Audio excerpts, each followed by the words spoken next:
অতিথি আমি তোমাদের জল অফার করবে না? পারলে একটু ঠান্ডা জল নিয়ে এসো।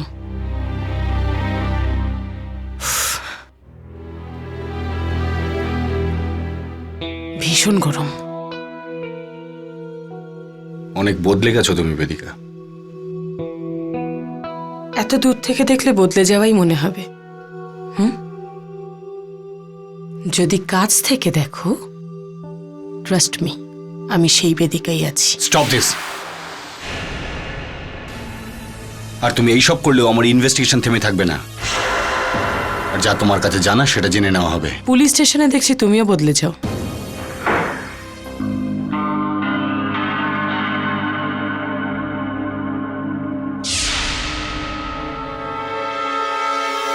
তুমি চেনো একে?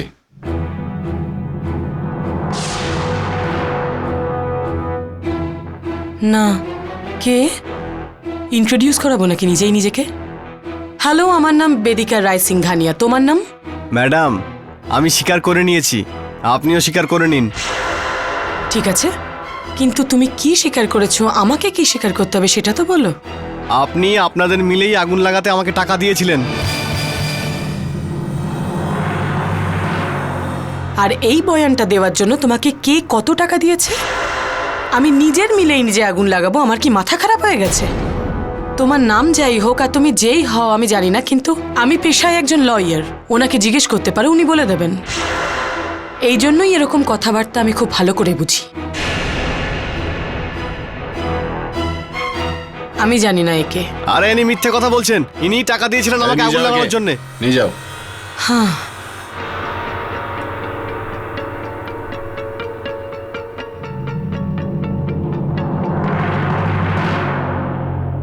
ডিউটিতে আছো।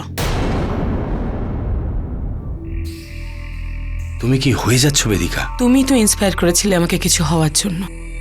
যা হতে পেরেছি তা হয়েছি। এরকম হয়েও না বেদিকা, অন্তত পক্ষে মানুষ হও। ছিলাম তো, মানুষই ছিলাম যখন তোমার সাথে দেখা হয়েছিল, কিন্তু খুব বোরিং হয়ে গেছিলাম। কিন্তু এখন যাই হই না কেন, যেমনই হই না কেন, ভালো লাগে। বেদিকা রায় সিংঘানিয়া হতে ভালো লাগে। নিজের মিলে আগুন লাগিয়ে এত ভালো লাগলো তোমার? রাখির দিনে নিজের ভাইকে জেলে ভরে দিয়ে তোমার এত ভালো লাগলো বেদিকা? তোমার এইসব কাণ্ড কারখানার জন্য তোমার প্রতি আমার ভালোবাসা কমে যাচ্ছে। আর আমার তোমার কম ভালোবাসা চাই না, মনে রেখো। I have not accept.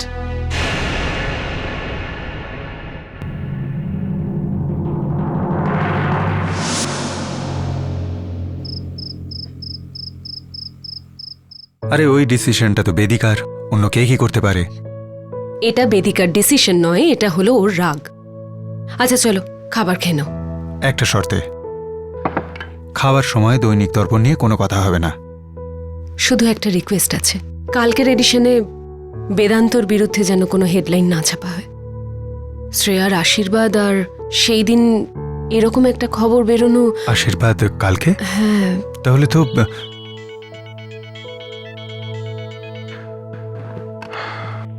Sushant, সময় নষ্ট না করে এক্ষুনি চলে এসো অফিসে। এখন আমি একদম আসতে পারবো না বেদিকা, তুমি।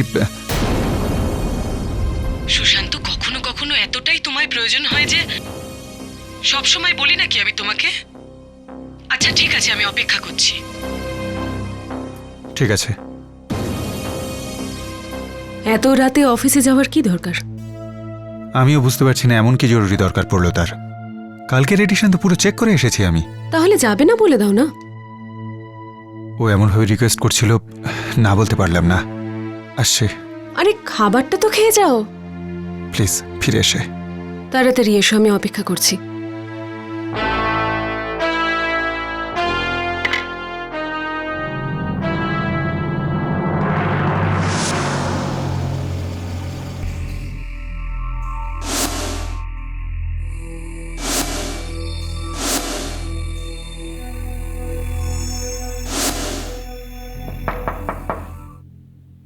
কামেন। সুশান্ত, দরজাটা বন্ধ করে দাও। কিছু জরুরি কথা আছে, চাই না আওয়াজটা বাইরে যাক।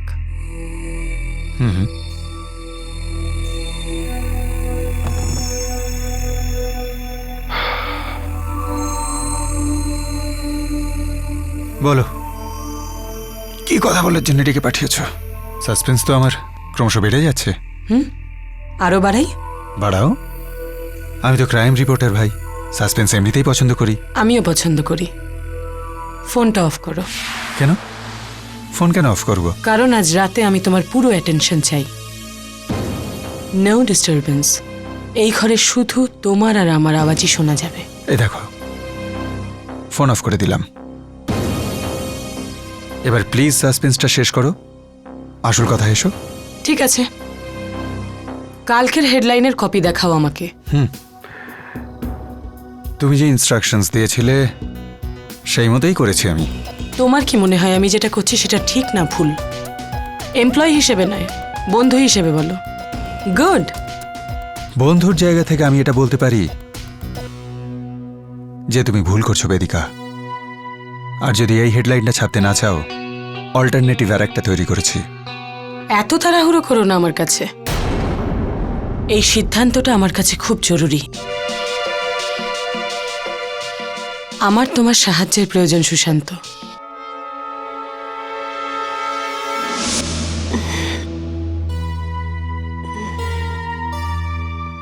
কটা বাজলো কে জানে।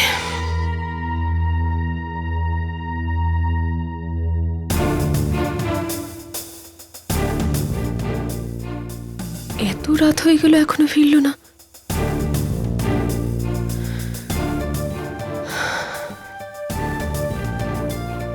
The number you're trying to call is currently switched off. Please try again later.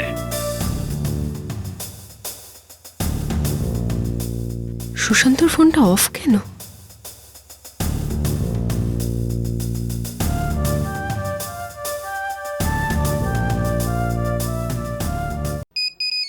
আজ রাতে অন্য কারোর সাথে কোনো কথা নয়।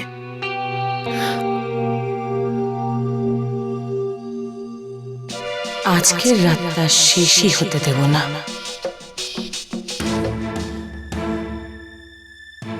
অফিসে ফোন করি একটা, সবকিছুর একটা সীমা থাকে।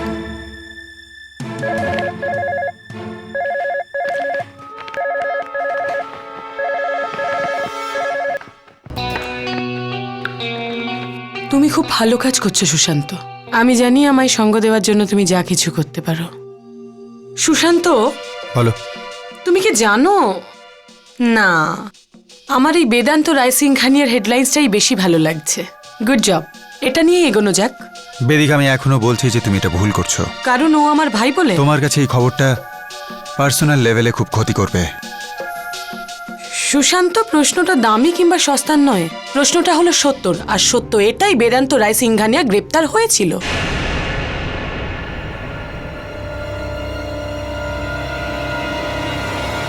সে কথা বলো যদি বেদিকা রায় সিংহানিয়াকেও পুলিশ জিজ্ঞাসাবাদের জন্য ধরে নিয়ে গিয়েছিল। এটাও তো সত্যি কথা। বাও, এই যে মন থেকে তোমাকে আমি এত সম্মান করি তার কারণ কিন্তু এটাই, তোমার সত্য কাউকেই ছেড়ে কথা বলে না। ঠিক আছে, এক কাজ করি, তুমি এই খবরটা ছাপিয়ে দাও যে বেদিকা রায় সিংঘানিয়াকে জিজ্ঞাসাবাদ করা হয়েছে, আর এই জিজ্ঞাসাবাদ বিক্রম বসুধার কথাতেই করিয়েছে। তার মানে যদি আমি এই কথাটা নিয়ে এগোই তাহলে ব্যাপারটা আরো সিরিয়াস হয়ে যাবে। সুশান্ত, ফোনটাকে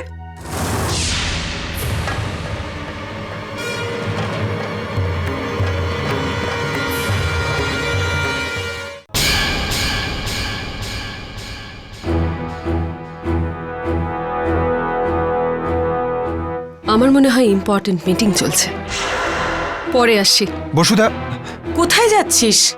আমরা পরে কথা বলছি। হ্যাঁ,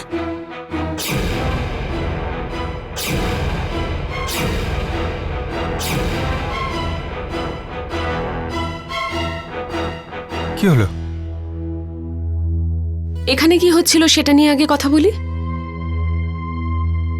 কি হচ্ছিল? কি বিষয়ে কথা বলছো তুমি? তুমি দেখতে পাচ্ছ না সুশান্ত? সেটা কি দেখতে পাচ্ছ না যেটা আমি দেখতে পাচ্ছি?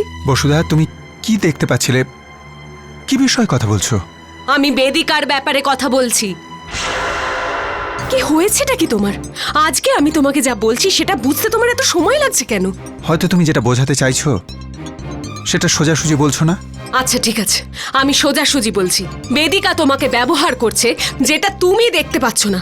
আর তুমি যেটা দেখতে পাচ্ছ সেটা সম্পূর্ণ ভুল।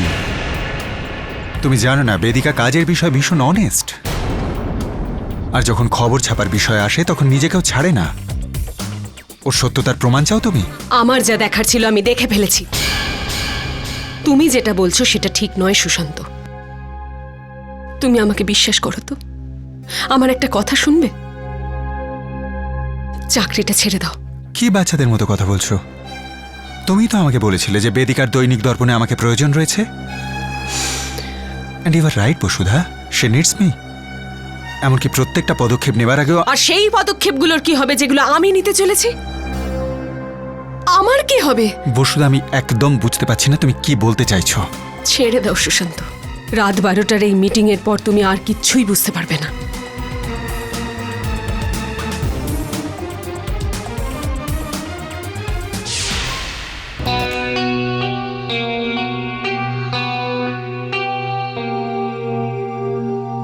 হিসেবটা সমান সমান হলো বসুধা। বিক্রমকে তুই আমার বিরুদ্ধে করে দিয়েছিস না? এবার দেখ কেমন করে আমি ধীরে ধীরে সুশান্তকে তোর থেকে দূরে করে দেবো।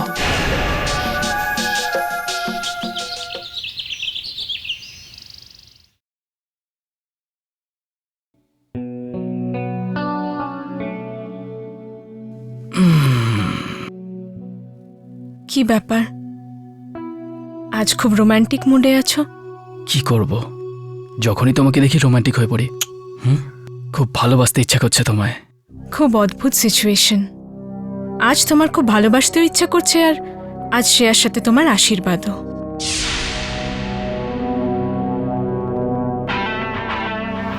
আরে ইয়ার, এই আশীর্বাদী ছাড়ো না।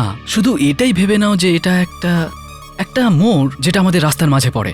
সো ওই মোড়টা কাটিয়ে আমাদের যেতে হবে। That's it. তোমার জন্য শুধু এইটুকুই না সিদ্ধার্থ? আমার উপর দিয়ে কি যাচ্ছে তুমি বুঝবেও না। শ্রেয়াকে আমি নিজের হাতে করে সাজাচ্ছি। আমারই সামনে তুমি ওকে আংটি পরাবে। তুমি থেকো না আশীর্বাদী অবধি, কোনো বাহানা বানিয়ে চলে যেও ব্যাস। আশীর্বাদী তোমার সামনে হবে না, there will be no problem. এটা এমন ব্যথা সিদ্ধার্থ যেটা চোখ বন্ধ করলে আরো বেড়ে যায়। তবে আজকের দিনটা দেখো না, আগামীর দিকে দেখো। এটা ভাবো যে আজকের এই ব্যথা আগামী দিনে তোমায় কত খুশি দেবে, তাও ক্যাশে। সিদ্ধার্থ, যখন আগামীকাল দেখি তখন আমি আমার সুখ কম, শ্রেয়া দুঃখ বেশি দেখতে পাই। তুমি আজ আমার সাথে এরকম করো না, আর কাল ওর সাথে অমনি না। তাহলে একটা কাজ করা যাক, তুমি এটা ভেবে আমায় বলো যে কোন জেলটা তোমার জন্য কনভিনিয়েন্ট হবে। ওকে, আমি রিকোয়েস্ট করব আর আমরা ওই জেলে যাব। ওকে? সিদ্ধার্থ, জেলে পাঠিয়ে দেবে ডিআরএস আমাদের। ওকে, বুঝলে? তুমি কি মনে করো চুপচাপ বসে থাকবেন উনি? আর একটা কথা নয় না, এই অপরাধে তুমি আমার সঙ্গে সমতুল্য ভাগীদার। এবার তোমার কাছে দুটো চয়েসেস আছে। একটা তো আমরা নিজেদেরকে পুলিশের হেফাজতে করে জেলে যাই, আর অন্যটা আমাদের নিজেদের স্বপ্নর হাতে নিজেদেরকে তুলে দেই। এবার তুমি ডিসাইড করো যে তুমি কি করতে চাও। Choice is yours, alright? আর হ্যাঁ, নয় না, দ্বিতীয়বার যদি তুমি এরকম কথা বলো তো মনে রেখো আরও রাস্তা আছে আমার কাছে তোমাকে বোঝানোর। আন্ডারস্ট্যান্ড?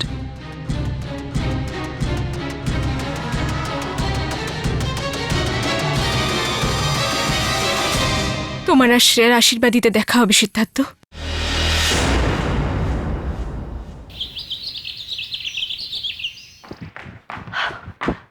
বাবা, ঠাকুমা, তাড়াতাড়ি করো, গুরুদেব এসে গেছেন।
ধীরেন্দ্র, আমি তোমার সঙ্গে একা কিছু কথা বলতে চাই।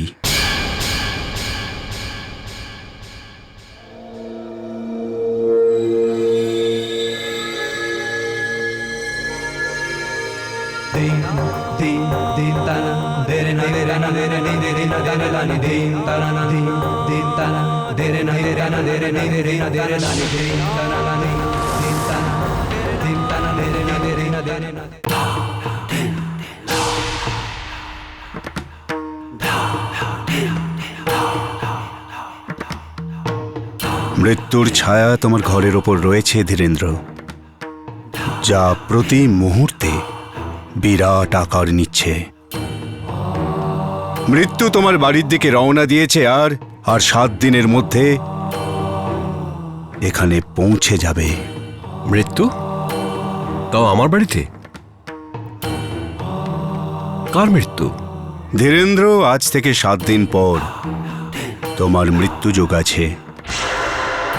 একে দুর্ভাগ্যই বলো বা বিড়ম্বনা যে তোমার মৃত্যু তোমার কোনো আপনজনের দ্বারাই হবে।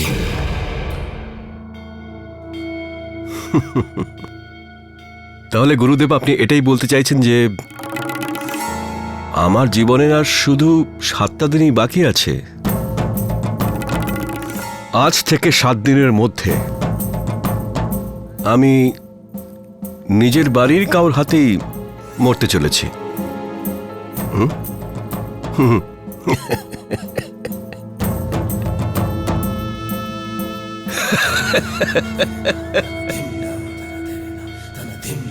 আমি মৃত্যুকে মেরে হারিয়ে দিয়েছি। আপনার এই শিষ্য সাধারণ মানুষ নয়, যার বিনা অনুমতিতে আর ইচ্ছেতে মৃত্যু আসবে আর তাকে উঠিয়ে নেবে। অসম্ভব। ধীরেন্দ্র, যতটা ওপরওয়ালা আমার কাছে চেয়েছে ততটাই বলিয়ে নিয়েছে। এখন আমি মৌনব্রত নিতে যাচ্ছি, কিন্তু যাবার আগে আমি তোমার মেয়েকে আশীর্বাদ দিয়ে যেতে চাই। আমি তোমাকে সতর্ক করে দিতে চাই যে অগ্নি, জল, বায়ু এই 3-এর দ্বারাই তোমার মৃত্যুর আশঙ্কা রয়েছে। সেই কারণে আমি তোমাকে রক্ষার জন্য এই একমুখী রুদ্রাক্ষের মালা তোমার গলায় পরানোর সিদ্ধান্ত নিয়েছি। তোমার জন্যে এটাই ভালো হবে যে আগামী 7 দিন তুমি শুধু পুণ্যের কাজ করবে। যদি তুমি বেঁচে থাকো তাহলে কথা হবে। গুরুদেব, আজ পর্যন্ত আমি আপনার সব কথাই মেনে নিয়েছি, আর এমনিতেও সেসব কথা সত্যিও ফলেছে। কিন্তু এইবার আপনার এই কথাকে আমি ভুল প্রমাণ করে ছাড়ব। যদি আপনার ভবিষ্যৎবাণীর উপর এতটা ভরসা থাকে, তাহলে আমারও একজন বন্ধুর ওপর খুবই বিশ্বাস আছে, ভরসা আছে, সম্পূর্ণ ভরসা আছে। আর সেই বন্ধুর নাম ধীরেন্দ্র রায় সিংহানিয়া। গুরুদেব, আপনাকে আমি একটা চ্যালেঞ্জ জানাচ্ছি। যদি আপনার ভবিষ্যৎবাণীর উপর একটু ভরসা থাকে, তাহলে আগামী 7 দিন আপনি আমার বাড়িতে থাকবেন আর দেখবেন আমি মৃত্যুকে কিভাবে আটকে রাখি।